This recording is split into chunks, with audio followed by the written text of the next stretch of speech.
Chama Alexander Manu ahiti na si Alaji menka ne se wo ba na onua na so no we honorable Onyina Onyina sikani de me hoida ye me ba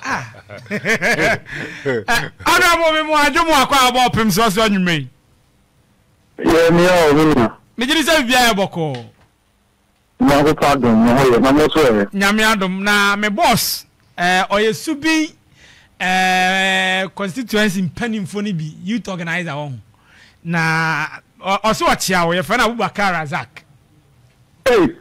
na mi senior man no when the mi senior man Alaji ba mi nkan kawo ona wo se first woni abreti eja yesi eja won na tim kakra wa ta Alaji no be mo Kwabre me da so ramo and you may a friend Honorable Onyina a PC Kwabre East and or the Jumedia be asking in Naso or try say obey way. Big you to say so a young man young very young where's Kelly na Honorable the Jumedia Minister for that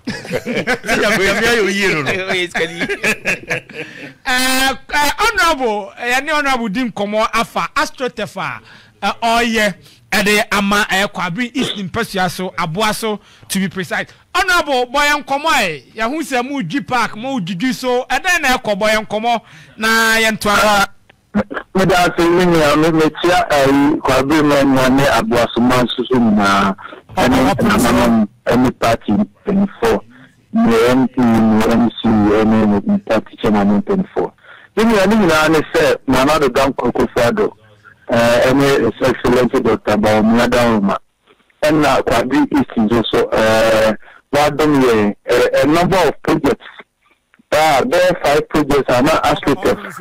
Already your Astroturf projects need to cost but for Saba and Astroturf Bakukam.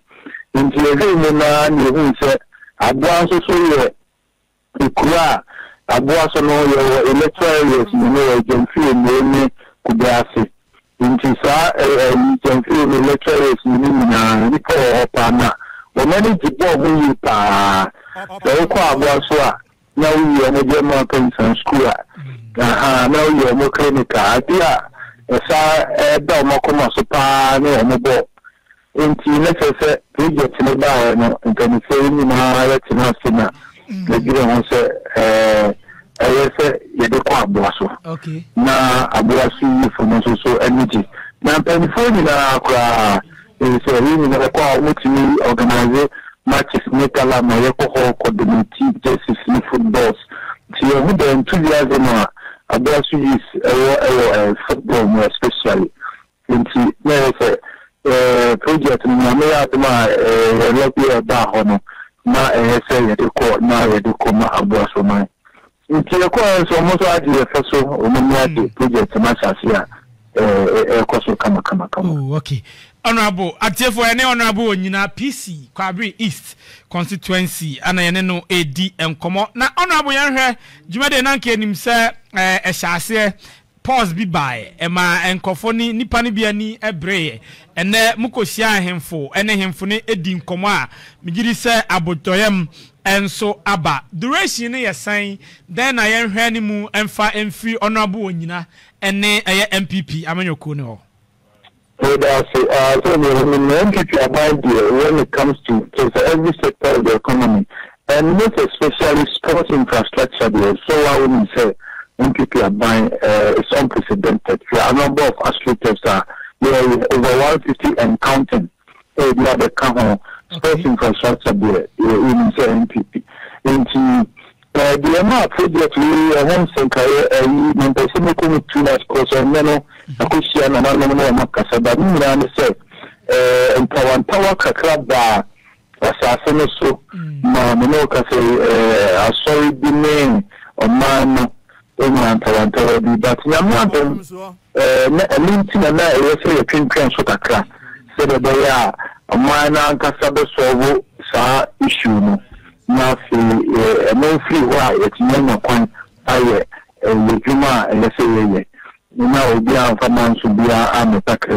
Namiadum, Mananum, a diacoti, SCC, seminar. I saw no as open for even the original level crowns with them now, or minima wholeheartedly, or much as say, I dear Papa, I fear a year. Now, dear Bessie, I want to into Yerena, Yama, Sundia, and now Yama project, many camera crew, the first, and Sakurana, and Sankari, Kura, or Mahayaka.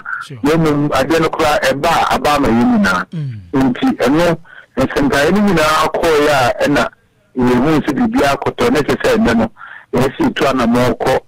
Aboaso and filming and animal tranquilla. The continent officially, you also call outdoor project and more you describe the project. And more Minty. As in Yaba project, let's say the Astroturf 90 by 65 stands dressing room, again, so Kamakama, a big project, and standard floodlights or a standard project, Astroturf, a big sports around Aboaso, in and around Aboaso areas, far a beer, a free tonso, and Quantire bound tonso, now for a day, the Marcassi, the man, so for me, and so between any phone now, so between about the benefit of that project. And yeah, I no could follow any excellency. I like Dr. Baumia, Aboaso, your bomb, for and my papa, Moyama, Ghana, Aboaso, Kwabre issues, so MPP abide when you say when it comes to developmental projects. How impact it affects a lot of lives. You say NPP Abina at this time in Araba. Honorable, and you may yen say maybe ye jaw na wakoto jumadi so as and when our project no e koso no ye bebo ase na ye din komo. Na so me da se. Na project no. Obra se obebusu asem to the kan we owi a ono be din. Me se project no ye ni na the DHC. Na meta etimi in His Excellency Alhaji Dr. Moni Baumia, a lot of these projects are just almost no agenda now. Sports infrastructure no being now. MPP na Abba yenya over 150 Astroturf projects. Astroturf no can have some anything I'm stressing. And next say, amount na Asantemai and Kanka Kwabre. When share and Yama and Jumapa Abba now 7 December no yakwa yento abana boom Emma His Excellency Alhaji Dr. Moni Baumia any Acheampong any MPP parliamentary candidates be or na